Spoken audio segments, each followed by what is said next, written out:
কোরআনের দাওয়াত দেয়, আবু জেহেল আবু লাহাবরা কোরআনের তেলাওয়াতে বাধা দেয়, কোরআনের দাওয়াতে বাধা দেয়।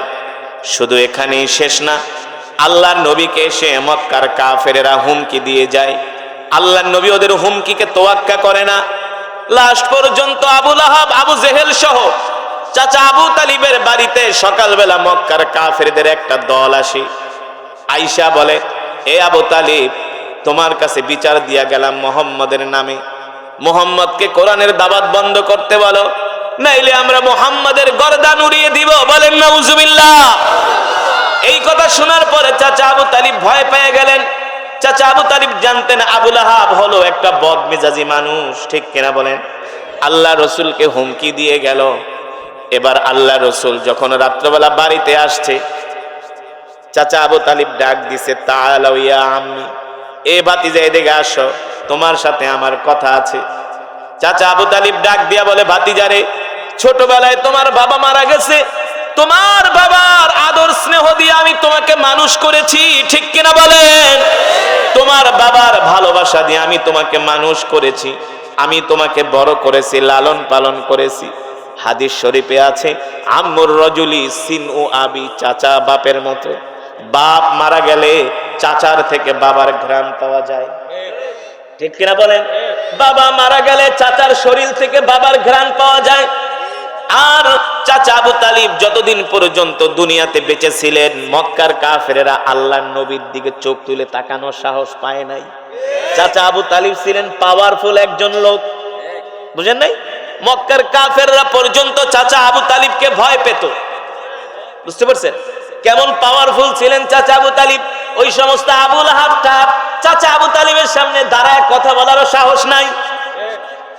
আল্লাহর নবী এমন চাচার ভাতিজা। এবার চাচা আবু তালিব ডাক দিয়া বলে, ভাতিজারে, মক্কার কাফের আবু লাহাব আবু জেহেলরা হলো দুষ্ট মানুষ, কোন সময় না তোমার একটা ক্ষতি করে বসে। ভাতিজা, তুমি একটা কাজ করো, আমি তোমাকে কি বলবো, তুমি যে কোরআনের দাওয়াত দাও, একটু রোয়া সোয়া দাওয়াত দাও। চাচা আবু তালিব পর্যন্ত আল্লাহ রসুলকে কোনোদিন কোরআনের দাওয়াত দিতে নিষেধ করে নাই। চাচা আবু তালিব বলতেছে, ভাতিজা, মক্কার কাফেররা আমার বাড়িতে এসেছিল। ও চাচা, গতকাল রাতে মক্কার কাফেররা আমার বাড়িতে এসেছিল।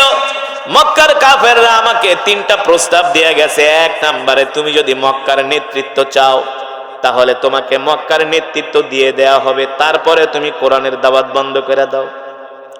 আর বাংলাদেশে কিছু দরবারি আলেম আছে, মৌলবী আছে গিয়ে না, হালুয়া খাওয়াই না মৌলবী আছে, ওদেরকে যদি প্রস্তাব দিত, তুমি যদি নেতৃত্ব চাও, তোমাকে বড় মন্ত্রী বানায় দেওয়া হবে, বড় এমপি বানায় দেওয়া হবে, কোরআনের দাওয়াত বন্ধ করে দাও, দেখবেন ফতুয়া দিয়া বন্ধ করে দিত। আর আম পাবলিক রে দিলে তো কোনো কথাই নাই, হ্যাঁ, ইমানই হারা হয়ে যাইত, ঠিক কিনা বলেন? ঠিক না? আল্লাহ রসুলকে মক্কার কাফেররা প্রস্তাব দিয়ে গেলেন, এই আবু তালিব মুহাম্মদকে বলো, যদি মুহাম্মদ মক্কার নেতৃত্ব চায়, আমরা মক্কার বড় নেতা বানায় দিব মুহাম্মদকে, তার কথায় আমরা উঠবো আর বসবো। কথা বুঝছেন? কত বড় পাওয়ারফুল বড় বড় নেতা ছিলেন ওরা। বলে, আমরা মুহাম্মদের কথায় উঠবো আর বসবো, মুহাম্মদকে বলো কোরআনের দাওয়াত বন্ধ করে দিতে। আল্লাহ নবী শুনতেছেন আর বলতেছেন, চাচা আর কি বলছি? বলে, শোনো ভাতিজা, মক্কার কাফেররা বলে দিছে, তোমার যদি সম্পদের প্রয়োজন হয়, মক্কার বড় ব্যাংকের চাবি তোমার কাছে দিয়ে দেওয়া হবে, যত দিনার দিরহাম লাগে, স্বর্ণ গয়না লাগে, তুমি উট ভর্তি কাফেলা ভর্তি তুমি বাড়িতে নিয়ে আসবা। চাচা আর কি বলেছে? বলে, শোনো ভাতিজা, দুনিয়ার এমন কোন পুরুষ নাই যেই পুরুষেরা সুন্দরী মেয়ের প্রতি আকর্ষণ নাই, লালায়িত না। কথা কয় না? পৃথিবীর ইতিহাসে যুগে যুগে যত বড় বড় মুসলিম নেতাদের মাথা নষ্ট করেছে কাফের বেঈমানেরা সুন্দরী নারী দিয়া, ঠিক কিনা বলেন? বার সাথে সাথে নজর ফিরায় আল্লাহ মাফ করে দিয়ে, এটা অনিচ্ছাকৃত, ঠিক কিনা বলেন? হারাম। বেগানা মহিলার দিকে তাকানো কি? জোরে বলেন, হারাম। আর বর্তমানে যুবকরা হারাম তো দূরের কথা, এইটাকে মনে করে সবচেয়ে বড় আরাম। সিনেমার পোস্টার দেহে আর জিমে, কথা কেন?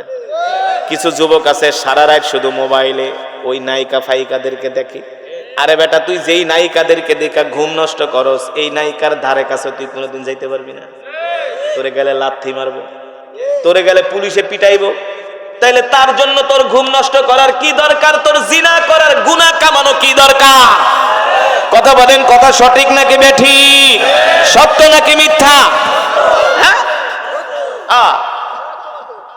অথচ আল্লাহ তাআলা কি বলতেছে? বান্দা, তুমি যদি আমার ভয়ে গুনাহ থেকে দূরে থাকো, বেগানা মহিলার দিকে তাকানোর থেকে দূরে থাকো, অহুরুন ঈন কামসালিল লুলুইল মাকনুন।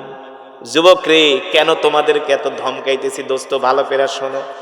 এই দুনিয়াতে যদি একটু আল্লাহকে সন্তুষ্ট করতে পারো, মৃত্যুর পরে আল্লাহ তোমাকে এমন জান্নাত দিবে, যারা জান্নাতে যাবে তাদের জান্নাতটা হবে এই দুনিয়ার 10টার সমান।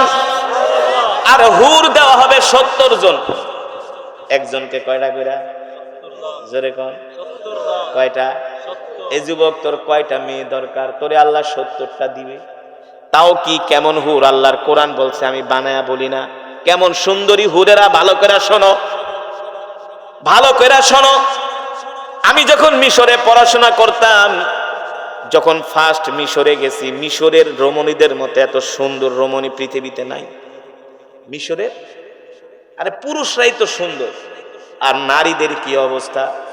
মাঝে মাঝে আমরা মিশরের কিছু বড় বড় মার্কেটে যাইতাম আতর কিনতে।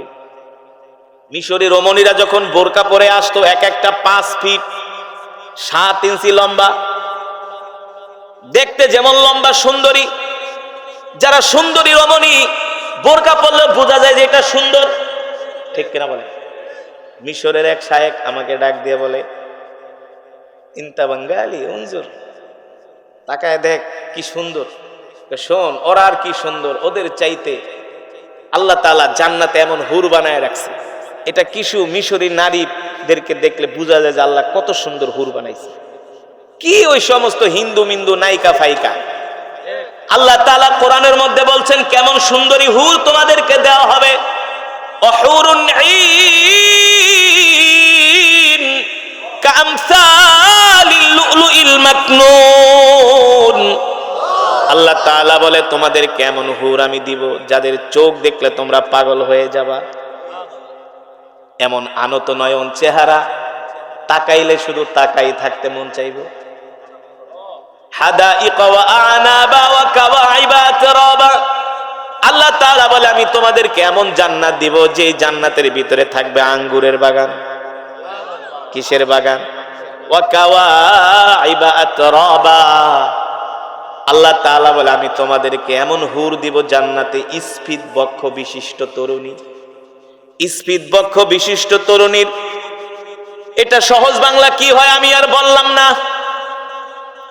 পৃথিবীতে এমন কোন পুরুষ নাই যেই পুরুষ কিনা সুন্দরী মেয়েকে বিয়ে করতে চায় না, ঠিক কিনা বলেন? আমি ঢাকার একটা মসজিদে নামাজ পড়াইতাম, রহিম মেটাল মসজিদ, তেজগাঁও নাবিস্কো, নাম শুনছেন? বাংলাদেশের সবচেয়ে বড় মসজিদ। একসাথে 5000 মানুষ নামাজ পড়ে, এখন পরে 30,000। বিশাল 3 তলা মসজিদ, বাংলাদেশের সবচেয়ে বড় মসজিদ, 1 তলা, রহিম মেটাল। 5000 মানুষ শুধু নিচতলায় নামাজ পড়ে। এবার বুঝেন না? বুঝছেন?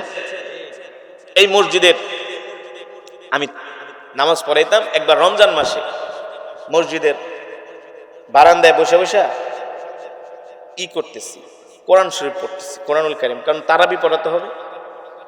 তো আসরের নামাজের পরে দেখি দুইটা, একটা ল্যাংড়া আর একটা হচ্ছে অন্ধ, কানা। ল্যাংড়া আর কানায় দুইজনের লাগে ঝগড়া লাগছে। এখন যে অন্ধ কানা, হ্যাঁ, কবরস্থানের পাশে দাঁড়ায় দাঁড়ায় কান্দাছে, বুঝলেন?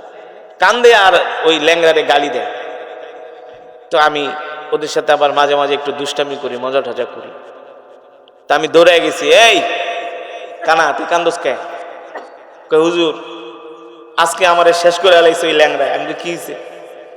প্রতিদিন আসরের নামাজের শেষে আমি এই যে এই মসজিদের গেটে দাঁড়াই, মানুষ আমারে চিনে, আপনিও তো চিনেন, আমারে সবাই টাকা পয়সা দেয়। আজকে আমি আইসা আসরের সময় ঘেটে দাঁড়াইছি। এখন ল্যাংড়া আমারে কি কয়, তুই কি বলত? কয়, কেন? তুই দাঁড়াবি মসজিদের গেটে, তুই কবরস্থানের গেটে দাঁড়াইছিস। আসলে দাঁড়াইছে কোন জায়গায়? কথা কয় না? দাঁড়াইছে মসজিদের গেটে, নয়তো অন্ধ, একটা চোখে দেয় না। তুই আমার উপকার করছিস, আয় আয় তোর আমি এই মসজিদের গেটে দাঁড়াই, এখানে দাঁড়াইলে তোর কেউ 2 পয়সা দিব না। তোরে কি করছে, রহিমেটাল মসজিদের বিশাল একটা গোরস্থান আছে, যারা গেছেন দেখবেন, অনেক বড় গোরস্থান। ওই তেজগাঁ এলাকার সব মানুষ অনেক কবর দেয়। তো 2 দিন পর পর প্রতিদিনই একটা একটা জানাজা হয়, বুঝলেন? ওইখানে অনেক ভিক্ষুক থাকে, মানে আপনারা আজকে মাহফিলে যে লোক আইছেন এতে বেশি ভিক্ষুক ওই মসজিদে থাকে, বুঝতে পারছেন? হ্যাঁ, তো তো তো এখন আপনাদের সাথে একটু মজা করতেছি। হ্যাঁ, তো ওই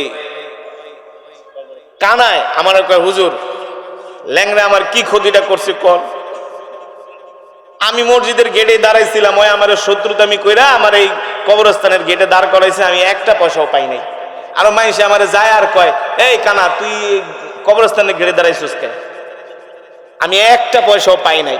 এখন তো কানায় কান্তা আছে। পরে আমি কই, আয় তোর কয় টাকা লাগবে? আমি প্রতিদিন আসরের সময় মসজিদে আমি হুজুর 200-400 টাকা আমি পাই। আমি কই তোর 500 আজকে আমি দিব, তুই আমার সাথে ইফতার কর। পরে আমার রুমে নিয়ে আইছি, এই জায়গায় কয় টাকা কামাস মাসে? কামাই ভালোই, 20-30 হাজার হয় এভারেজে। সবে বড় সবে কদর আইলে একটু বেশি হয়, ওদের সিজন। আমি কই এত টাকা কামাস, বিয়া শাদী করছস? কই না হুজুর। আমি কই বিয়া করবি? হাসিয়া দিয়া গে, হুজুর বিয়া করতে আবার কার মন না চায়? আমি কই তাই কেমন মায়া চাস? হুজুর আপনি তো দেশ বিদেশে যান, ওয়াজ করেন, আমি জানি আপনার কেরাত আমি শুনি, চোখে দেখে না কিন্তু ওদের শ্রবণ শক্তি, ওরা সব বলতে পারে, সব দেখে, চোখে দেখে না কিন্তু ওরা অনুমান করে সব বলতে পারে। হুজুর যদি পারেন আমার জন্য একটা সুন্দরী মায়া দেখেন। আমি কানা তুই চোখে দেওয়াস না, তুই সুন্দরী মায়া দেখ কি করবি? হুজুর আমার খুব শখ, ইনকাম টিনকাম ভালোই আছে, একটা সুন্দরী মায়া হইলে আমার জন্য একটু দেখেন আপনি। তো যেটা বলছিলাম, মুসলমান, আল্লাহ রাব্বুল আলামিন এমন সুন্দর হুর জান্নাতীদেরকে দিবে, যে হুরদের চোখ হবে বড় বড়, চুলগুলো হবে স্বর্ণের কালারের। সুবহানাল্লাহ বলবেন না? ওয়াকাওয়াইবা আতরাবা। এ যুবক, আমি এখানে অনেক মুরব্বীরা আছে, আমি ভাঙ্গা বললাম না, তোমরা মোবাইলে কোরআন তেলাওয়াতে যায় সার্চ দিবা, 30 পারার সূরা নাবা, এই আয়াতটা ভালো করে দেখবা, 2য় পৃষ্ঠায় ওয়াকাওয়াইবা আতরাবা। আল্লাহ তাআলা কেমন সুন্দরী হুর তোমাদেরকে দিবে। সুবহানাল্লাহ। আল্লাহর নবী বলে এমন সুন্দরী হুর তোমাদেরকে দেওয়া হবে, ওই হুরেরা যদি দুনিয়ার দিকে তাকায়া একটা হাসি দিত, হুরদের দাঁতের আলোতে সারা পৃথিবী আলোকিত হয়ে যেত। হুরদের দাঁতের আলোতে। কিসের আলোতে? আরো জোরে বলেন, কিসের আলোতে? আপনার স্ত্রীর দাঁত যদি সুন্দর হয়, দাঁতের প্রশংসা করেন কি করেন না? দাঁত সুন্দর হওয়া এটা কিন্তু চারটিখানি কথা না, ঠিক কিনা বলেন? দাঁত সুন্দর হলে দেখতে ভালো লাগে। আল্লাহর নবী বলেন হুরদের দাঁতগুলো এত সুন্দর হবে, ওই হুর যদি দুনিয়ার দিকে তাকে একটা হাসি দিত, দাঁতের আলোতে সারা পৃথিবী আলোকিত হয়ে যেত। সাহাবায়ে কেরাম প্রশ্ন করলেন, গো আল্লাহর নবী কেমন সুন্দর হুর হবে? আল্লাহর নবী নিজেই লজ্জা পেয়ে গেলেন। শোনো, ডিম ভাঙলে ডিমের কুসুম যেমন নরম, হুরদের শরীরও হবে তার চেয়ে আরো নরম। আস্তে কোন সুবহানাল্লাহ। জান না একটা সুন্দরী মেয়ে বিয়ে করতে, আপনার 14 গাড়ের পানি খাওয়াই, ঠিক কিনা বলেন? আল্লাহ আপনাকে এমন 70টা হুর দিবে। কয়টা? আরো জোরে বলেন, কয়টা? হুরদের বয়স হবে 18। কত? 18 বছর বয়স। তো 70টা হুর যে আপনাকে দিবে, আপনার বয়স হবে 25, পুরুষদের বয়স হবে 25। আল্লাহ নবী একদিন এক সাহাবীকে বললেন, এক সাহাবী আল্লাহ নবীর সামনে আসছে, বৃদ্ধ সাহাবী। আল্লাহ নবী কয়, এই বৃদ্ধ ঠিদ্ধ জান্নাতে যাবে না? সাহাবী তো কান্দা দিছে। আল্লাহ নবী কোন কি জান্নাতে না গেলে আপনার সাথে কেমনে থাকবো? সাহাবী, সরল সাহাবী, কান্না করে দিছে।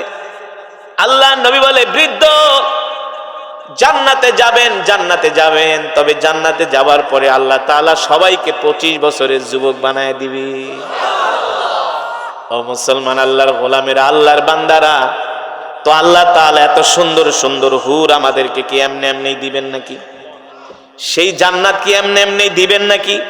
সেই জান্নাত পেতে হলে কষ্ট করতে হবে কি হবে না? যেই জান্নাতের মধ্যে গাছ থাকবে, সেই গাছগুলো হবে স্বর্ণের গাছ। কিসের গাছ? কিসের গাছ? স্বর্ণ দিয়া কোন রাজা বাদশা গাছ বানাইছেন দেখছেন নাকি? আরে মিয়া, স্বর্ণ দিয়া কোন রাজা বাদশা গাছ বানাইতে পারে নাই। পেয়ালা ঠেয়ালা বানায়, ঠিক কিনা বলে? স্বর্ণ দিয়া মোবাইলের কাভারও বানায়, কিন্তু স্বর্ণের গাছ বানাইতে পারে নাই। আল্লাহ তাআলা জান্নাতের ভিতরে স্বর্ণের গাছ বানাবেন।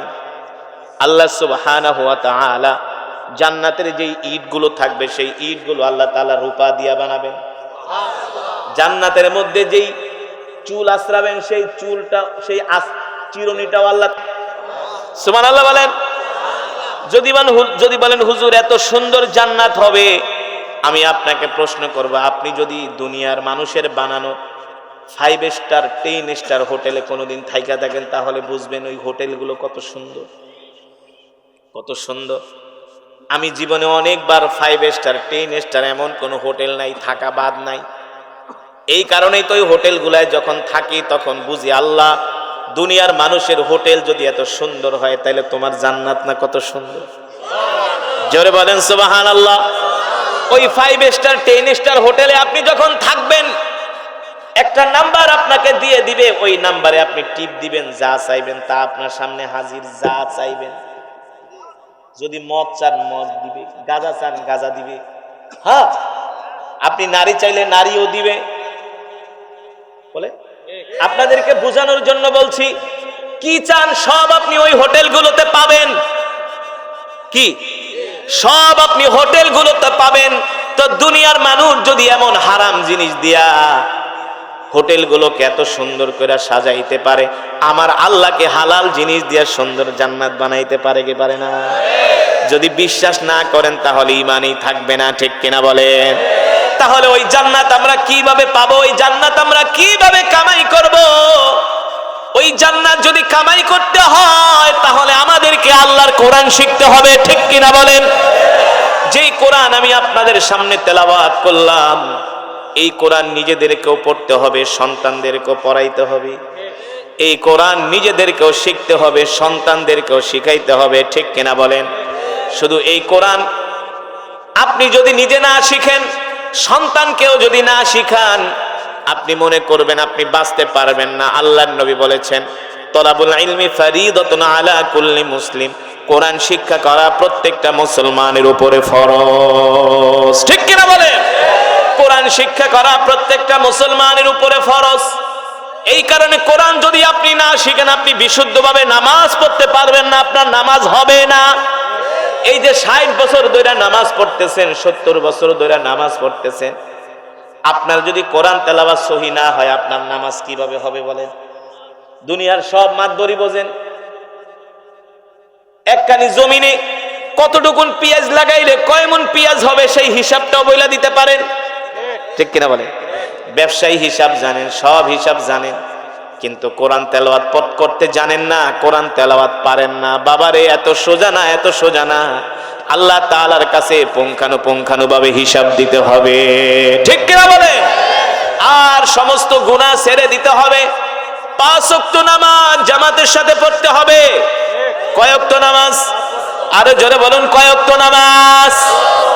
যারা মুমিন, যারা 5 ওয়াক্ত নামাজ জামাতের সাথে আদায় করবে, আল্লাহর নবী বলেন তাদের জন্য জান্নাত হলো মৃত্যুটা শুধু বাকি। মৃত্যু হবে আর আল্লাহ তাআলা সোজা জান্নাতে প্রবেশ করাবে। সুবহানাল্লাহ বলেন। তাহলে আজকের মাহফিল থেকে আপনারা ওয়াদা করেন, জীবনে যতদিন বাঁচবেন আর কোনোদিন নামাজ ছাড়বেন না। রাজি আছেন? নামাজ পড়বেন তো? হাত ওঠান। কয় ওয়াক্ত? আরো জোরে বলেন, কয় ওয়াক্ত? কয় ওয়াক্ত? মাশাআল্লাহ, হাত নামান। ফজরের নামাজ বাদ দিয়া? হ্যাঁ, আপনাদের এলাকায় জুমার নামাজে কেমন মুসল্লি হয়? কেমন? মসজিদে জায়গা দেওয়া যায় না, বারান্দাও জায়গা দেওয়া যায় না। অজুখানায়ও দাঁড়ায়, আছে না কিছু নামাজি? 1:30 বাজে 1:25 ঘর থেকে বের হয়, লুঙ্গি একটা লেসরাইতে টুপি একটা মাথায় দেয় উত্তর দিকে ফিরাইয়া। এমন কোন মুসল্লি আছে না? জামা গায়ে দেয়, 2টা বোতাম লাগায়, 3টা খোলা রাখে। হ্যাঁ, ঢলতে 1:25 এসে মসজিদে ঢোকে। যখন ইমাম সাহেব নামাজে দাঁড়ায় তখন ছোট বাচ্চাদেরকে তখন নামাজ পড়া লাগবে না, কাতারেতে সরায় দেয়, আর নিজে খুব বড় নামাজি। ঠিক কিনা বলেন? এমন নামাজি হলে চলবে নাকি? হ্যাঁ, তাহলে যেটা বললাম, আপনাদের এলাকায় মসজিদে, জুমার মসজিদে জায়গা দেওয়া যায় না, এমনকি অজুখানায়ও জায়গা দেওয়া যায় না। না, অজুখানায়ও জায়গা দেওয়া যায় না। এত মুসল্লি ওই মসজিদে একটু ফজরের সময় আইসা দেখেন, মাঝে মাঝে ইমাম সাহেব আর মুয়াজ্জিনার 2 জন বৃদ্ধ, যাদের বয়স 70। কারণ বৃদ্ধ মানুষ তো এমনি কম ঘুমায়, মানুষের বয়স যখন বাড়ে খাওয়াও কমে যায়, ঘুমও কমে যায়। হ্যাঁ যুবক, কি মনে করছে? মানুষ যখন বৃদ্ধ হয় খাবারও কমে যায়, ঘুমও কমে যায়। ঠিক কিনা বলেন? ও বাবা, আপনাদের হাতে ধরে পায়ে পড়ে যদি আল্লাহর ওই জান্নাত পেতে চান, আল্লাহর নবী দ্বীনের জন্য কত কষ্ট করেছেন, সাহাবায়ে কেরাম কত কষ্ট করেছেন, তাবেঈনরা কত কষ্ট করেছেন, সিদ্দিকিন, শুহাদায়ে সালিহিনরা কত কষ্ট করেছেন রে বাবা। আমাদেরকে ওই দ্বীনের জন্য কষ্ট করতে হবে, আল্লাহর হুকুম মানতে হবে, 5 ওয়াক্ত নামাজ জামাতের সাথে আদায় করতে হবে। ঠিক কিনা বলেন? রাজি আছেন? আজকে আপনাদেরকে জান্নাতে যাবার একটা সহজ একটা পদ্ধতি শিখায় দিই। শিখাবো? বলবো? এই কথাটা বলেই আজকের বয়ান শেষ। এই কথা বলেই বয়ান শেষ। মুসল্লিদেরকে যারা তোবারক খাওয়াবেন, তোবারক নিয়ে আসেন। আমার আর ওয়াজ চলবে মাত্র 5 মিনিট। সভাপতি বয়ান করবে? কি আসতে বলে না, শোনেন, মাহফিলের সভাপতি সাহেব আছে, হুজুর চলে আসছেন, নেয়ামতুল্লাহ সাহেব, হুজুর মাওলানা নেয়ামতুল্লাহ ফরিদ হুজুর দামাত বারকাতুহুমুল আলিয়া চলে আসছেন আপনাদের সামনে। বলেন, শোনেন, যেটা বলছিলাম, আল্লাহ নবী বলছেন, উম্মত তোমরা যদি একটা সূরা আমল করো, ইন্তেকালের সাথে সাথে আল্লাহ তাআলা তোমাদেরকে জান্নাত দিয়ে দিবে। কেউ যদি প্রতিদিন এশারের নামাজের পরে একটা সূরা, মাশাআল্লাহ, কোন সূরা? সূরাতুল মুলক। আল্লাহর নবী বলেন, কেউ যদি এশারের নামাজের পরে সূরাতুল মুলকের তেলাওয়াত করে, আল্লাহর নবী বলেন তার ইন্তেকালের পরে যদি আল্লাহ তাকে জান্নাত না দেয়, তাহলে সূরাতুল মুলক আল্লাহর সাথে ঝগড়া করবে যে আল্লাহ আমাকে সে দুনিয়ার জমিনে পড়েছে, আপনি কেন তাকে জান্নাত দিবেন না? সুবহানাল্লাহ বলেন। কিন্তু শর্ত হলো নামাজ আদায় করার পরে পড়তে হবে, নামাজ ছাড়া না। কি? সিলেটের এক মাহফিল আমি বলছিলাম, কেউ যদি সূরাতুল ইখলাস 1000 বার তেলাওয়াত করে, আল্লাহর নবী বলেছেন আল্লাহ তাআলা তার জন্য 300টি রিজিকের দরজা খুলে দিবে। কয়শটি? 300টি। একটা বন্ধ হইলে আর একটা, একটা বন্ধ হইলে আর একটা। তো এক সিলেটি যুবক আমাকে আগে, হুজুর আপনি সত্যি কইছুন যে সূরাতুল ইখলাস পড়লে আল্লাহ তাআলা জান্নাত দিবেন? হ্যাঁ, তুমি পড়ো। হুজুর আমার লেগা দোয়া করুক, আমি লন্ডন যাই। ঠিক আছে, তানি লন্ডন যাইব, বুঝছেন? আমার লেগা দোয়া করুক খারিসা, এতবার লন্ডনের লেগা ট্রাই করি, ভিসা পাই না। ঠিক আছে, তুমি সূরাতুল ইখলাস 1000 বার পড়বা প্রতিদিন, 40 দিন আমল কর, আর পাসপোর্টটা জমা দাও, দেখবা আল্লাহ তোমার ভিসার ব্যবস্থা করে। তো আমি 6 মাস পরে সিলেটে গেছি মাহফিলে। সিলেটের ওই দিকে প্রচুর প্রোগ্রাম করি। তো সিলেটের মানুষ তো আল্লাহওয়ালা, ওই দিনের বেলা ওয়াজ করলো 10,000 মানুষ হয়, আর শুধু মাগরিবের পরে যদি শোনে কারি সাবাইছে, পঙ্গপালের মতো যুবকরা, বেশিরভাগ হলো যুবক। আলহামদুলিল্লাহ, সিলেটের মানুষের একটা গুণ আছে, সিলেট চিটাগাং চলে আসে। তো আমি 6 মাস পর মাহফিলে গেছি, ওই যুবকের সাথে দেখা। কোবা খিতা খারি সাহেব খি খইলা না খইলা, তুমি খইলা যে 1000 বার সূরাতুল ইখলাস পড়লে ভিসা পাও, তো খিতা আমল করলাম ভিসা পাইলাম না, তুমি খিতা খয়া গেলা। আমাকে কিছে ভিসা পাও নাই? না, সূরাতুল ইখলাস পড়ছিলা, বিশ্বাস করুকা সূরা ইখলাস 1000 বার পড়ার লাই আমি 1000 দানার একটা তসবিহ কিনছি। প্রতিদিন আমি এই সূরা পড়ি যাতে আমি লন্ডনের ভিসাটা পাই। পাশের থেকে তার কাজিন চাচাতো ভাইকা, হুজুর সে সূরা পড়ছে ঠিকই, নামাজ একক তো পড়ে না, নামাজ একক তো পড়ে না। আমাদের বাংলাদেশের মানুষ ওয়াজ শোনার খুব পাগল, হুজুর সারা রাত ওয়াজ করে, করুন ওয়াজ করুন। ফজরের সময় ময়মনসিংহে সারা রাত ওয়াজ হয়, ফজরের আজান দেয়া সবগুলা ভাগে, ঠিক কিনা বলে? এমন ওয়াজ শুনে কোনো লাভ হবে? আগে তো নামাজ পড়তে হবে, সালাত আদায় করতে হবে, ঠিক কিনা বলেন? তাহলে আপনারা সালাত আদায় করবেন তো ইনশাআল্লাহ? কয় ওয়াক্ত? কয় ওয়াক্ত? যারা নামাজ পড়ে না তারা হলো মুনাফিক।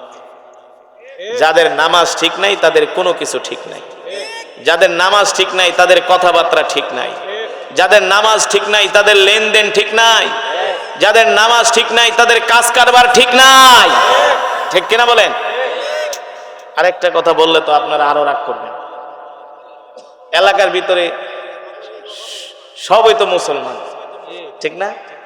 কিন্তু কি বলবো, ওই ব্যক্তি মুনাফিক যে ফজরের নামাজ পড়ে না। আল্লাহ নবী বলছেন তোমরা মুনাফিক তালাশ করবা এইভাবে, ফজরের সময় যারা না আসবে সবগুলা মুনাফিক। কারণ মুমিন ছাড়া ফজরের নামাজ পড়াটা এত সোজা, 3টা কম্বল পেঁচায়া ঘুমায়, এই কম্বলের নিচের থেকে উঠা ঠান্ডা পানি দিয়া মাগা রুজু কইরা নামাজ পড়ে গিয়ে তো সোজা নাকি মিয়া? হ্যাঁ, পুরান ঢাকার এক মুসল্লিয়া ছিল, হুজুর পানি জেহিন্দা লাগে ওহিন্দাই কেটে যায়, কোয়ালা জেহিন্দা লাগে ওহিন্দাই কেটে যায়। আমি কই শরীর কাটে না, ঠান্ডা পানিতে গুণা কেটে যায় করে। তাহলে এক খতম করে কোরআনুল কারীমের সওয়াব পেয়ে আপনারা খুশি নাকি বেজার? জোরে বলুন। বয়ান কি চলবে নাইলে মোনাজাত দিয়ে দিব? আপনাদের এই মাহফিলে যেই লোক, আমি জোহরের পরে বয়ান করলে এর চেয়ে বেশি লোক হয়, কিন্তু আমি নগরকান্দা, সালথা, ওইদিকে মানিকগঞ্জ কিছু জায়গা আছে, এদিকে মাদারীপুর, ওয়াজে লোক আসে না। এটা কি সব গাঞ্জা খাওয়ার পাবলিক নাকি? হ্যাঁ, জারি গান শোনার পাবলিক না? করেন কে? কই লোক নাই, ব্যাপারটা কি? এখানে একটা নায়িকা গায়িকানে আনলে তো এর 10 মাঠে জায়গা দেওয়া যেত না। এই মিয়া, কারি আসাদের মতো একজন কারি সাহেব আনছেন, মাঠের অর্ধেকও ভরে নাই। আপনাদের এলাকাবাসীর তো লজ্জা থাকা উচিত। মিয়া চিনবো না কেন? চিনবো কে? মমতাজরে চিনবো? কারে চিনবো? কপাল তো পুড়ে গেছে। গজব তো এই কারণেই আসে, বর্তমানের মুসলমান কিছু আছে এটি আবু জেহেলের চেয়েও খারাপ, ঠিক কিনা বলেন? দাওয়াত হেকমতের সাথে দিতে হয়, মাঝে মাঝে আবার কিছু গরম কথাও বলতে হয়। আরে আবু জেহেল তো কোরআন শুনতে আসতো, তাহলে কি আপনাদের এলাকার মানুষ আবু জেহেলের চেয়েও খারাপ হয়ে গেছে? আবু জেহেল ঈমান আনে নাই, তারপরেও কোরআন শুনতে আসতো। মিথ্যা কথা বলছি? বানায় বলছি? আল্লাহ রসুল যখন বাইতুল্লাহ কোরআন পড়তেন, ওই যে দেখছো কিছু আছে যে ঘুরে ঘুরে ঘুরে বিড়ি টানে আর বাদাম খায়। এত আনকালচার ফরিদপুর, এই গোপালগঞ্জ, মাদারীপুর, আনকালচার সমাজ খুব কম আছে। ওই দিন বিক্রমপুরে ওয়াজ করলাম, কম হলো 200 যুবক। কম আসার দরকার নেই, এটা কেন বলতে হবে? একটা কোরআনের মাহফিল হচ্ছে। আমি তো চরমনের ময়দানে বয়ান করি, আমি তো গোহানডাঙ্গা মাদ্রাসায় বয়ান করি, আমি তো হাটাজারি মাদ্রাসায় বয়ান করি, আমি তো জামিয়া রহমানিয়া যাই, বাংলাদেশের এমন কোনো জায়গা তো নাই যে যাই না। আমি তো এই নিয়ামতুল্লাহ ফরিদি সাহেব যে মাদ্রাসার আমি জামিয়াতুস সুন্নাত আমি আসছি অনেকবার। আসলে কষ্ট লাগে। আমি লক্ষ মানুষের সামনে যেভাবে তেলাওয়াত করছি, বয়ান করি, আপনাদের এই 100 মানুষের সামনে এইভাবেই করছি, ঠিক কিনা বলেন? কিছু বক্তা আছে সামনে মানুষ না থাকলে নাকি ওয়াজের এশকো ওঠে না। আমি 10 জন হইলে আমার এশকো ওঠে, আবার 10 লাখ হইলে এশকো ওঠে। কারণ কোরআন তো আপনাদের জন্য পড়ি নাই, কোরআন পড়েছি কার জন্য? যিনি কোরআন আল্লাহ রসুলের উপর নাজিল করছে তার জন্য কোরআন পড়ছে। আপনারা যে শুনতে পারছেন এটা আপনাদের জন্য অনেক বড় নিয়ামত, ঠিক কিনা বলেন? রাগ করতেছেন? রাগ করলে আপনাদের পায়ে ধরে ক্ষমা চাই, পায়ে ধরে ক্ষমা চাই। আল হাক্কু মুররুন, হক কথা তিতা।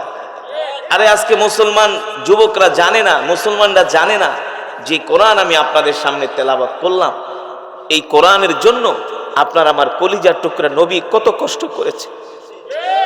এই কোরআনের জন্য নবী তায়েফের ময়দানে গিয়েছেন। তায়েফের ময়দানে কাফেররা আল্লাহর নবীকে 5 কিলোমিটার রাস্তা দৌড়িয়েছে আর কলিজার টুকরা নবীকে পাথর মেরেছে। কার গায়ে পাথর মেরেছে? যার গায়ে মশা মাছি বসা হারাম করে দিয়েছে আল্লাহ, যার শরীর মোবারকে মশা মাছি বসা হারাম। যেই নবী রাস্তা দিয়ে হাঁটলে আকাশের মেঘমালা নবীকে ছায়া দিত, যেই নবীর রক্ত পবিত্র রক্ত, যেই নবীকে সৃষ্টি না করলে আল্লাহ তাআলা তামাম পৃথিবী কিছুই সৃষ্টি করতেন না, সেই নবী এই কোরআনের জন্য কত মার খেয়েছে। এই কোরআন শুনতে আসতো রসুলের সাহাবীরা, এই কোরআন শুনতে আসতো আল্লাহ রসুলের প্রিয় সাহাবী হযরতে বেলাল। নাম কি? জোরে বলুন। হযরতে বেলাল হাবশী। আল্লাহ রসুল যখন জাবালে আবু কুবাইসের পাহাড়ের পাদদেশে বসে গোপনে গোপনে কোরআন পড়তেন, সাহাবীরা গোপনে গোপনে শুনতে আসতো। দিনের আলোতে আল্লাহ রসুলের সামনে আসার সাহস পেত না, রাতের অন্ধকারে লুকিয়ে লুকিয়ে কোরআন শুনতে আসতো। বুঝতে পেরেছেন? রাতের অন্ধকারে রসুলের সাহাবীরা লুকিয়ে লুকিয়ে কোরআন শুনতে আসতো। একদিন আবু জেহেলকে কাফেররা ধরলো। এ আবু জেহেল, ব্যাপার কি? মুহাম্মদ যেভাবে কোরআন পড়ে, তার কোরআন শুনে তো মক্কার যুবকেরা কালেমা পড়ে মুসলমান হয়ে যাবে। কি করা যায় আবু জেহেল? আবু জেহেল 144 জারি করলো, আজ থেকে কেউ মুহাম্মাদের কোরআন শুনতে যেতে পারবে না।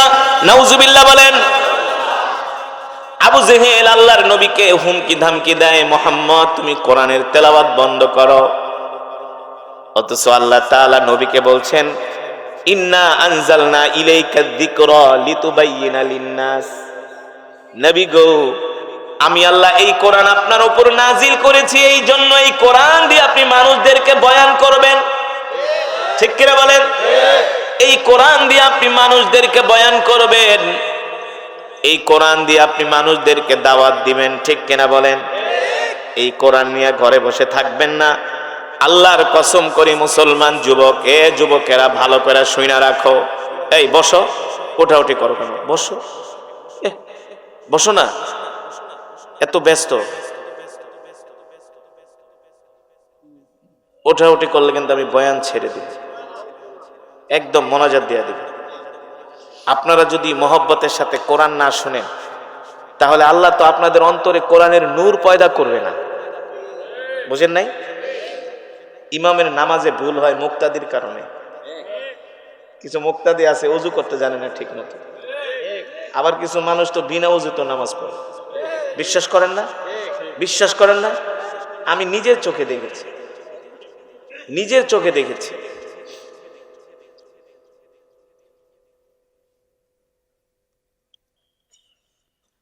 আল্লাহ তাআলা মানুষদেরকে হেদায়েত নসিব করুন। কষ্ট পাচ্ছেন?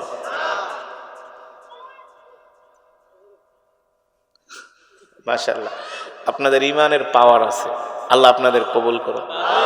যুগ জামানা পাল্টে দিতে চাইনে অনেকজন, একজনেই আনতে পারে জাতির জাগরণ। মাহফিল করলে, এটা যদি ভারত হইতো তাহলে মানাইতে পারতাম। আর আমি যে ভারতে যে প্রোগ্রাম করি, সেখানেও প্রায় 15-20 হাজার লোক হয়, 30,000 লোক হয়। ভারত কি মুসলমান দেশ? মাত্র 17% মুসলমান, সেখানে 20-30 হাজার লোক হয়। এটা যদি কোনো হিন্দু এলাকা হইতো তাইলে বুঝাইতে পারত, এটা তো মুসলমান এলাকা, 100% মুসলমান নাকি? তাইলে রাগ করেন না, রাগ করার কারণ আছে। ও মুসলমান, আল্লাহর গোলামেরা, আল্লাহ রাব্বুল আলামিন আল্লাহ নবীর উপরে কোরআন নাজিল করলেন আর বললেন, নবী আপনার উপরে যেই কোরআন নাজিল করেছি এই কোরআন নিয়ে আপনি ঘরে বসে থাকবেন না। ও যুবক বন্ধু, ও বাবারা, মায়েরা, ভালো করে শুনে রাখেন, আমি যে কোরআন পড়লাম, আপনারা যে কোরআন শুনতে আসছেন, মনে করছেন আপনারা অনেক বড় কিছু করে ফেলেছেন। 3 ঘন্টা ওয়াজ শুনে মনে করছেন জান্নাত কামাই করে ফেলেছেন, আল্লাহর সন্তুষ্টি অর্জন করে ফেলেছেন। এত সোজানা রে দোস্ত, এত সোজানা। এই কোরআনের জন্য আল্লাহর নবী 63 বছর জিন্দেগিতে সরাসরি 27 বার যুদ্ধের ময়দানে গিয়েছেন। এই কোরআনের জন্য সাহাবীরা জীবন দিয়েছেন, এই কোরআনের জন্য সাহাবীরা রক্ত দিয়েছেন। এই কোরআন শুধু আল্লাহ তেলাওয়াত করার জন্য নাজিল করে নাই, এই কোরআন শুধু খতম পড়ার জন্য আল্লাহ নাজিল করে নাই। বাপ মরে যাবে, 40 দিন পরে 10টা গরু জবাই করায়া 100 ইমাম দাওয়াত দিয়া জনমের মতো খিচুড়ি খাইবেন, এই কারণে আল্লাহ কোরআন নাজিল করে নাই। ঠিক কিনা বলেন? আল্লাহ কোরআনে কি বলছেন? আলা লাহুল খালকু ওয়াল আমর তাবারাকাল্লাহু রাব্বুল আলামিন। আলা লাহুল খালকু ওয়াল আমরু তাবারাকাল্লাহু রাব্বুল আলামিন। আল্লাহ রাব্বুল আলামিন বলেন, নবী মক্কার কাফেররা আপনাকে কোরআনের কথা বলতে দেয় না, মক্কার কাফেররা কোরআনের তেলাওয়াতে বাধা দেয়, মক্কার কাফেররা আপনাকে দ্বীনের দাওয়াত দিতে দেয় না, মক্কার কাফেররা আপনাকে দ্বীনের দাওয়াত দিতে বাধা দেয়। আপনি মক্কার কাফেরদেরকে ভয় করবেন না, আপনি বুক উঁচু করে মক্কার কাফেরদের সামনে ঘোষণা করে দেন, এ মক্কার কাফেররা শুনে রাখো, আজ থেকে আমি আল্লাহর পয়গম্বর মুহাম্মদ সাল্লাল্লাহু আলাইহি সাল্লাম ঘোষণা করতেছি, আলা লাহুল খালকু ওয়াল আমর তাবারাকাল্লাহু রাব্বুল আলামিন। এ মক্কার কাফেররা শুনে রাখো, আমি আল্লাহর পয়গম্বর মুহাম্মদ সাল্লাল্লাহু আলাইহি সাল্লাম ঘোষণা করতেছি, তোমরা কোরআনের তেলাওয়াতে বাধা দাও, তোমরা কোরআনের বয়ানে বাধা দাও, তোমাদের বাধা চলবে না। আজ থেকে আমি ঘোষণা করে দিলাম, আসমান যার আইন চলবে তার। ঠিক কিনা বলেন? জমিন যার বিধান চলবে তার। শুধু কোরআনের তেলাওয়াত শুনলেই হবে না, কোরআনের বয়ান শুনতে আসলেই চলবে না। আল্লাহর জমিনে আল্লাহর কোরআনের রাজ কায়েম করতে হবে। ঠিক কিনা বলেন? আপনি আমি সারা জীবন কোরআনের বয়ান শুনলাম, আর রাষ্ট্র পরিচালনা করলো সুদখোর ঘুষখোরেরা, রাষ্ট্র পরিচালনা করলো মদখোরেরা। ঠিক কিনা বলেন? যারা রাষ্ট্র পরিচালনা করেছে ইতিপূর্বে 50 বছর, যারা রাষ্ট্র পরিচালনা করেছে 100-র ভিতরে 90 জনের চরিত্রের কোনো ঠিক নাই, 90 জনের চরিত্রের কোনো ঠিক নাই। তারা ঠিক মতো নামাজই পড়ে না, রোজাও রাখে না, মদ খায়, মদ খায়, মদ খায়, জিনা করে। ঠিক কিনা বলেন? ওদের নেত্রীরাই বলেছে, ওদের নেত্রীরাই বলেছে নেতাদের চরিত্র এমন চরিত্র, নাউজুবিল্লাহ বলেন, ফুলের মতো পবিত্র। হ্যাঁ, ওই নেতাদের চরিত্র সম্বন্ধে যদি আপনারা জানতেন, যারা 50 বছর রাষ্ট্র পরিচালনা করেছে, একটারও চরিত্রের ঠিক নাই, তাহলে রাষ্ট্র পরিচালনা কারা করবে? কারা? রাষ্ট্র পরিচালনা হবে আল্লাহর কোরআন দিয়া। এই কোরআন তো খতম পড়ার জন্য শুধু নাজিল হয় নাই, তারাবি পড়ার জন্য নাজিল হয় নাই, জার ফুক দেওয়ার জন্য কোরআন নাজিল হয় নাই। এই কোরআনের আইন সংসদ থেকে পাস করতে হবে। ঠিক কিনা বলেন? আল্লাহর জমিনে আল্লাহর কোরআনের রাজ কায়েম করতে হবে। এই যুবক, তুমি কি মনে করছো হাসরের ময়দানে আল্লাহ নবী দাঁড়ায় থাকবে, জিবরাইল এসে বলবে, ইয়া মুহাম্মদ ইশফা তুশাফা, আল্লাহ তাআলা আপনাকে নির্দেশ দিয়েছেন আপনি আপনার উম্মতদের জন্য সুপারিশ করেন, যার জন্য সুপারিশ করবেন তাকে আল্লাহ জান্নাত দিবে। তখন আল্লাহর নবী তাদের জন্য সুপারিশ করবেন, কাদের জন্য? যারা দুনিয়াতে আল্লাহর কোরআনের কথা বলেছে, হক কথা বলেছে, এই কোরআনের জন্য কোরআনের কথা বলতে যায় জেল খাটছে, জেল জেল জেল জেল, এই কোরআনের কথা বলতে যায় শহীদ হয়েছে, ঠিক কিনা বলেন? এই কোরআনের কথা বলতে যায় স্ত্রীকে বিধবা করেছে, সন্তানদেরকে এতিম করেছে, ঠিক কিনা বলেন? আল্লাহর নবী এই সমস্ত উম্মতদেরকে ধৈর্য ধৈর্য জান্নাতের দিকে নিয়ে যাবে। এ যুবক, রাগ করো না রে দোস্ত, তোমাদের হাতে ধরে বলি, পায়ে ধরে বলি, তোমরা অনেকে জানো না, না জানার কারণে তোমরা নামাজ পড়ো না, তোমরা দিন মানো না। মনে করো মুসলমানের ঘরে জন্ম নিছি, এমনি ভেস্তে চলে যাব, নবীজি এমনি সুপারিশ করে জান্নাতে নিবে, এত সহজ না রে দোস্ত, ঠিক কিনা বলেন? এত সোজা না, এত সোজা না।